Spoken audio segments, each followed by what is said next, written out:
Welcome into Between the Lines Thursday edition. I'm your host, Alec Busse. Happy to be joined by no one. Of course, this is my show. Super excited to be on episode 2 of my show. Thanks again to Tanner Kern for allowing me to do this. If you guys hear any rain or thunder in the background of this, I'm sorry. I'm also sorry I'm dark. I don't really have great lighting by my desk when it's dark outside or the weather is going bad. It's currently raining really hard where I'm at in the middle of central Illinois. So I apologize for that. But anyway, we've got a packed show for you guys today. We're going to preview some of the biggest weekend series. We are going to talk about one team going back into the past with one of their favorite things for fans. And we're also going to talk about Major League Baseball getting back to its old ways potentially with some comments from Commissioner Rob Manfred this week. So let's dive into it. And we're going to start first with those comments by Rob Manfred. Is Major League Baseball going back to its old ways, like the lower third down there says? So Rob Manfred had a yearly meeting with the Baseball Writers Association of America. Those are the same people that vote on the Hall of Fame every year. And he was asked in a Q&A kind of thing that he was doing about the future of Major League Baseball and the extra inning rules with a runner starting on second base and the 7-inning doubleheaders that we've really, quite honestly, got accustomed to over the last 2 years, dating back to the 2020 season, which is, of course, affected by the COVID-19 pandemic. And they kept those rule changes in place into 2021. And both of those rule changes have been, mixed reviews. Some fans really enjoy them. Some fans are probably not as enthusiastic about them as other things. I'm not super enthusiastic about them. They're not my favorite thing, particularly the extra inning rule. That one bothers me just a little bit more because the 7-inning doubleheader, doubleheaders don't happen that often.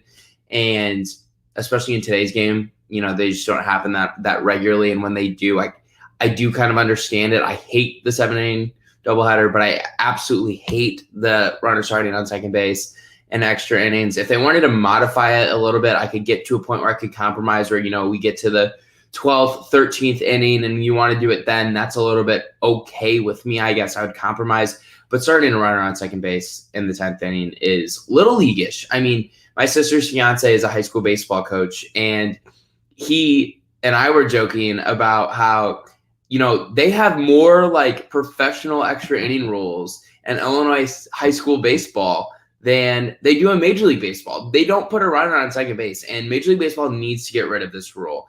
And Rob Manfred, who a lot of fans don't like, and rightfully so, basically came out and said earlier this week, I think it was on Tuesday, that that's going away. The 7-inning doubleheaders, they're going by the wayside in 2022. Now, he also mentioned something that's really interesting to me, and it's something that they've been working on in the minor leagues and trying out in the minor leagues a little bit. And that is requiring 2 infielders on each side of second base. So quite frankly, they're just going to get rid of the shift, and the dramatic shift, I should say. So you're not going to see an infielder in shallow right field for a hard hit ground ball by a lefty, or you're not going to see, the second baseman on the left side of second base for a right-handed pull hitter. That could be gone come 2022. Now, I think that's something that's a little bit more, some people are opinion on it. Not as many people care about it as much, in my opinion, as the 7-inning doubleheader or the extra innings rules. But the shift is something that, in my opinion, hasn't been great for the game of baseball, but it's also something that the game just takes some time to adjust to. And we're at a point now where, left-handed hitters are getting positioned this way regularly. And it seems like the best hitters are the ones that have been affected by it the most. I mean, look at Anthony Rizzo. He's been affected by it as much as any left-handed hitter in baseball. Matt Carpenter of the St. Louis Cardinals has been so affected by it to the point where he's one of the worst hitters in the National League. And it's not just those guys. I mean, you can go back and you had hitters like David Ortiz were affected by this earlier before the shift became so prevalent across the sport. And Rob Manfred basically said, if we do this, we're not going back to we're not changing anything. We're restoring it back to what it was like when I was 12 years old. And, I don't hate that idea, but I also think that these guys are major league hitters, and these guys should be able to hit the ball to the opposite field. I mean, growing up playing baseball, every single one of us, right? We were told middle away, middle away, middle away. That should be our approach. Try and hit the ball up the middle or to the opposite field, because if you can do that, it's always going to be easier for you to pull that inside pitch or what have you. But these guys are trying to pull everything. And it's got to get to a point where either one, hitters are able to, hit the ball the other way, or two, you're not going to be in the sport anymore because you can't hit the ball the other way. And telling hitters that, okay, you can't do something skill set wise, so we're just going to change the rules for you so you can get on base again. I do kind of have a problem with that. And that kind of goes back to this whole thing that has existed in the history of Major League Baseball, that they're only benefiting offenses. And we can talk about the sticky substances thing. That has no place in Major League Baseball at all. But what have pitchers gotten in the last 100 years to help them be more successful? The seams of the ball are so flat. The mound has been shrunk in terms of its height. The only thing they've gotten is a rosin bag, which a lot of pitchers say, really doesn't have that much of an impact. And that stupid little thing on the back of the mound for them to help clean their cleats off, which literally does nothing. I mean, that thing does nothing. And I have no problem with trying to create more offense, because offense is exciting. And really the whole problem with Major League Baseball isn't how long games take. The problem with Major League Baseball is the pace of play and there not being enough action. Okay, that's fine. That's great. I agree with that. But to fix that doesn't mean to just take away the advantage that a defense has in positioning. I mean, to compare it to basketball, if you know a player can't shoot a three, or let's use another example, Giannis Antetokounmpo of the Milwaukee Bucks, he can't make free throws. He's not a very good free throw shooter. So what do people do? They foul him intentionally. It's the same thing as the hack-a-shack. And that's exploiting a player's weakness. Why are we getting to a point now with Major League Baseball where we're allowing offensive players that can't hit the ball to the opposite field to just allow the league to fix it? That's silly. That's dumb. That's not helping the game. That's not helping bring along players and their skill set. And if you want to create more action, and I've said this for a while, the best way to do that is just make the strike zone exactly what by the rule book says it should be. Width of the plate from the knees to the letters across the chest. These strike zones that umpires are calling now, one, they're incredibly inconsistent. But two, they're from about the knees to the belt buckle for most umpires. And some of them aren't even the width of the plate, or they're way off the plate, which makes hitting even that much harder. But if you make the strike zone, the actual strike zone by the rule book, and you use an automatic umpire for this, and I know they're still working out the technology for this. I saw videos of it last week, and it was an absolute mess. But if you're able to figure this technology out, and it shouldn't be that difficult, the game's going to speed up. There's going to be more strike zone. Guys are going to have to swing at more pitches. More balls are going to be put in play.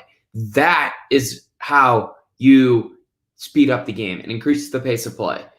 And I have no problem with wanting to create more offense, but don't penalize pitchers and defenses for using numbers and statistics and analytics to help them be more successful. That's stupid. That's so lazy. Make offensive hitters learn how to hit the ball the other way. There's no reason that every left-handed hitter can't learn how to hit the ball to left field. That's not that hard of a thing to do. They made it to the major leagues. Figure it out. It's not that hard. All right, now I'm a little bit fired up. Sorry. I'm fine if they add that rule. It's not going to be the end of the world.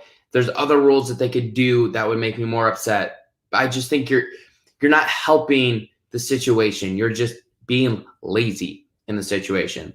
All right, let's move to the weekend. We have a big weekend. Of course, Major League Baseball is returning after the All-Star break, a pretty good All-Star break, I would say. Coors Field did a great job hosting. We're supposed to have a game tonight between the Red Sox and Yankees. It was supposed to be the only game on the schedule. It was in New York, but the Yankees are having COVID problems for the second time this year, and that game's postponed.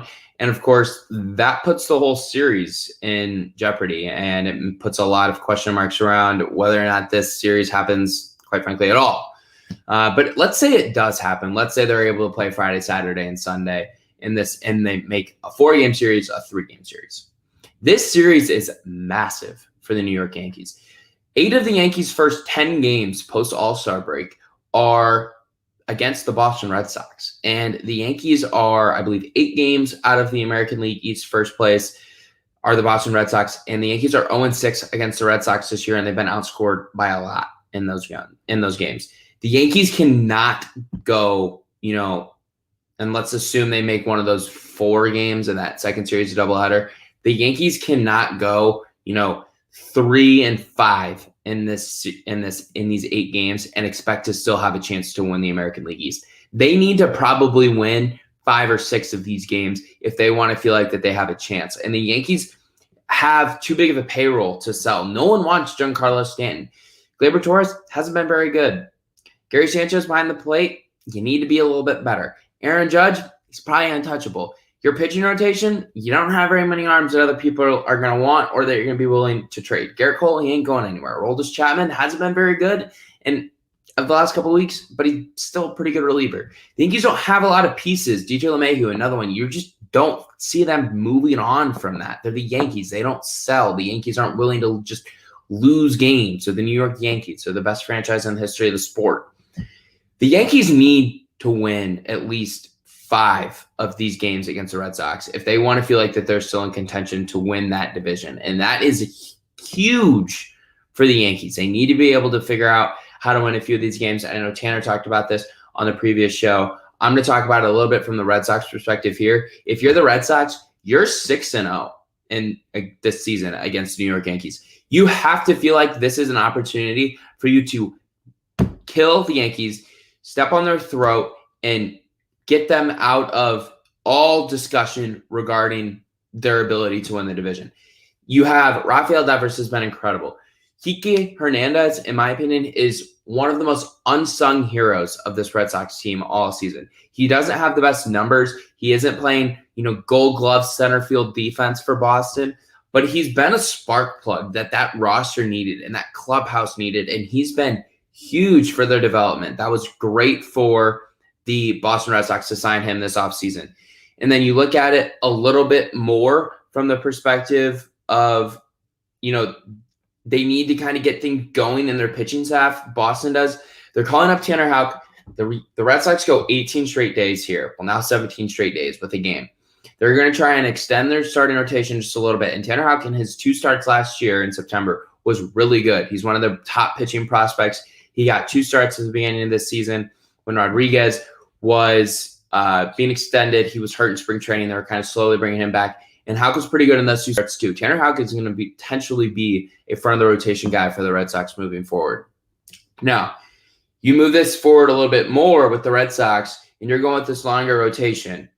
If you can still beat the Yankees going with a 6-man rotation, and one of them is a rookie, you got to feel pretty good about your chances when you come close to October. And I'm not a type of person who, likes to fast forward all the way to October and take one series or a couple of games in a Major League Baseball season and extrapolate it over an entire season.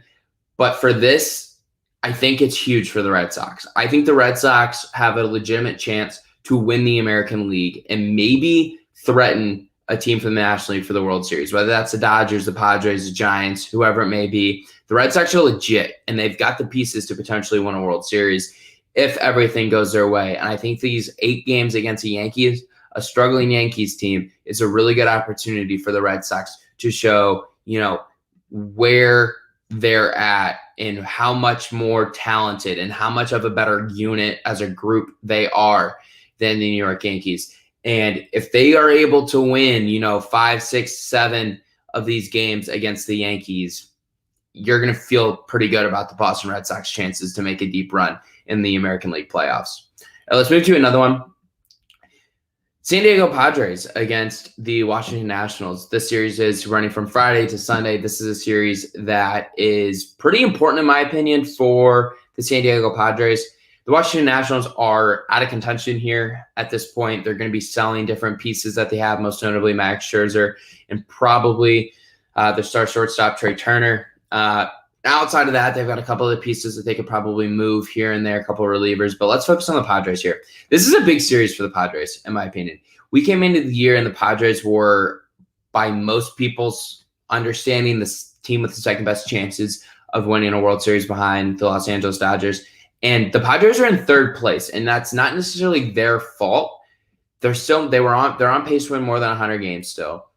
But they're in third place because the San Francisco Giants are probably the biggest surprise team in baseball. But that being said, the Padres need to find a way, and their first 3 series are against teams from the National League East. They play the Nationals, they play the Braves, and they play the Marlins, and all 3 of them are on the road. If the Padres are able to win all 3 of those series, get some momentum as they start the second half, that's huge for them. And the biggest thing for the Padres is going to be their pitching. Chris Paddock is scheduled to start on Friday night, and he has been awful in his last 2 starts. His 2 starts before the All-Star break, he went a combined 4 innings, and I think he gave up 11 earned runs in those 4 innings. He needs to be better, but it also is on Blake Snell to be better. Those, especially Paddock. Paddock was expected to be able to take another step this year for the Padres, and he hasn't done it yet. He's got an ERA over 5, I believe, and Blake Snell has just been, quite frankly, awful based off of what the expectations were for him. Is he going to be able to turn it around? Is he just one of those people who's magic when he's in Tampa and has the knowledge that Tampa Bay seems to have for their opponents? Or is Blake Snell someone who's a legitimate, really good pitcher in Major League Baseball? That's what we need to find out, and that's what the Padres need to find out. And if the Padres are actually going to make a run at going to a National League Championship Series, going to a World Series, if they're able to get by the Dodgers or the Giants in the playoffs, they're going to need Blake Snell and Chris Paddock to step up and be legitimate arms with Yu Darvish. And they need to gain some momentum in these first 3 series against 3 teams who have records currently under 500 and a Braves team who you just have to feel like morale-wise is just shot in the foot right now. You lose Ronald Acuna, a true MVP candidate in the National League for the entire season with that ACL injury that he suffers in Miami. That would have been last weekend, right before the All-Star break. I think that was Saturday night. You lose him, and the Braves are a totally different team. That lineup becomes so much shorter, and you're asking so much more of guys like Ozzie Albies, of Dansby Swanson, of Enciarte, of Freddie Freeman, obviously. And Acuna was kind of just like the glue to that lineup that brought it all together, and now he's gone. The Padres need to pounce in these 3 series, and they need to win all 3 of these series to really kind of gain some momentum as the second half starts and as we get closer to the trade deadline. Because I think the Padres are an organization where they've shown they are all in on this, and they have shown that they are not going to wait any longer to try and go win a World Series. They've got this young core built around Fernando Tatis Jr. They've got Jake Cronenworth. They've got Manny Machado. They've got Eric Hosmer, and we've talked about the pitching pieces that they have. The Padres need to go for it if they're going to go for it, and that might mean buying a piece or 2 for that bullpen, or getting a bench bat here or there, or maybe getting another starter if that's what it's going to take for the Padres to really go all in on it. So the Padres need to win the series against the Nationals this weekend. They need to win 2 of 3, or I think it's just a 2-game series maybe, against the Braves. And they need to beat the Marlins, in my opinion, in all 3 games. And they should do that. All right, let's go on a little bit of a lighter topic, kind of a fun thing that broke today in Major League Baseball for all of you Mets fans. I know you guys are probably really happy about this. The Mets are back in black. The Mets announced this afternoon that on all Friday night home games, they're going to wear their black jerseys that they kind of made pretty popular there in the early 2000s with the Mike Piazza era. And honestly, I'm super happy to see these back. I'm not a Mets fan. I honestly couldn't care less about the Mets. I think the Mets are one of the more fun organizations in the sport to make fun of. Everything always seems to go wrong for the Mets, whether it's, injuries or signing Francisco Lindor to a $341 million contract and it not really working out that well for you in the first half because he didn't hit that well. And he's still playing really good defense, but you're not paying a guy $341 million to hit 227 with 11 home runs and 36 RBIs and only get on base at a 326 clip. That's kind of what I mean with things always going wrong for the Mets. Anyway, let's talk about a good thing with the Mets. So these black jerseys are awesome. And the Mets are kind of embracing it, and I love it. I'm a big fan of colored jerseys in baseball, and I'm not like a uniform freak, but I do kind of like this kind of discussion. I think it's kind of fun. Black uniforms are cool. Black jerseys are cool. They'd say Mets across the chest in blue with like kind of that orange shadow to it. Nice look. It's kind of fun that the Mets are bringing it back. They know it's something that their fans like. Are the Mets going to bring back orange, though, in the future? That's another fun question. Are they going to bring back orange with the blue letters across the chest, or are they going to just stick with the black? We'll have to see. I'm a big fan of the Mets bringing these back. And the next thing the Mets need to do, they need to bring back like the blue and black faded kind of like helmets, you know what I mean? Of like the early to like mid 2000s, that like Carlos Beltran, Carlos Delgado era that the Mets kind of had there. So that's all the time we've got on this episode of Between the Lines. Thanks a lot for joining me. I'm your host, Alec Busse. Again, you can follow me on Twitter at Alec_Busse. Make sure you subscribe to the Sports 2.0 Network on YouTube, Twitter, Instagram, Facebook, whatever it is. I think we're approaching 600 subscribers on YouTube, or we may have just passed it. So make sure you join in on there so you can see all of our content. And thanks again for watching. We appreciate you guys. And we're going to have more content coming for you tomorrow on the Sports 2.0 show.